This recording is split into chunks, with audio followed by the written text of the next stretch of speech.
Jadi selama perjalanan untuk karir saya, untuk saya jadi pemain sepak bola sukses, saya tidak memberitahukan ke keluarga.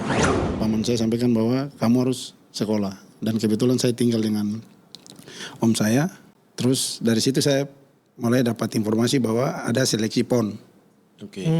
Seleksi PON.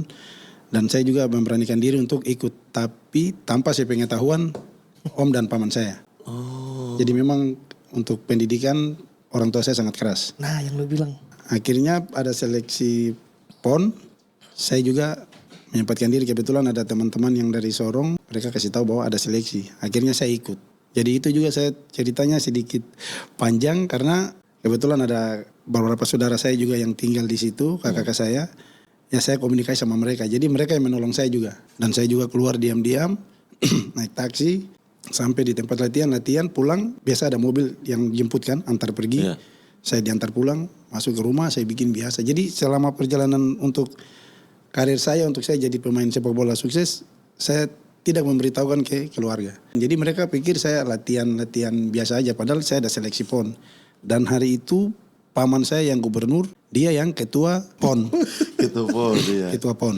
Oke. Tapi berjalannya waktu, saya mungkin ya karena sibuk ya, mereka sibuk di kantor, saya menjalani pemusatan latihan itu sampai dari beberapa ratus anak yang tes C, kebetulan pelatihnya Om Ruli. Saya juga termasuk yang tembus di situ sampai tinggal 30 pemain.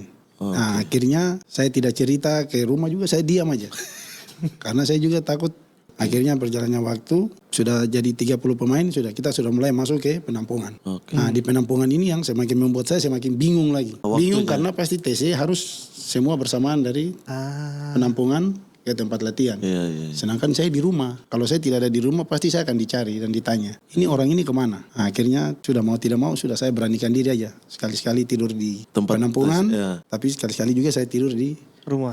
Dan itu juga saya kerjasama dengan beberapa keluarga ya. Minta tolong sama mereka bantu ya. Kalau ini tanya saya sudah tidur begini. Padahal saya lagi nginap di penampungan.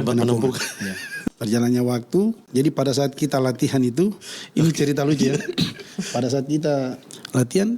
Saya sambil latihan tapi saya dengar kalau ada sirine, kan tempat latihan kita ini kan hutan ini kan alang-alang kan, di belakang nih rumput-rumput. Setelah saya dengar sirine datang, saya sudah ada di belakang itu.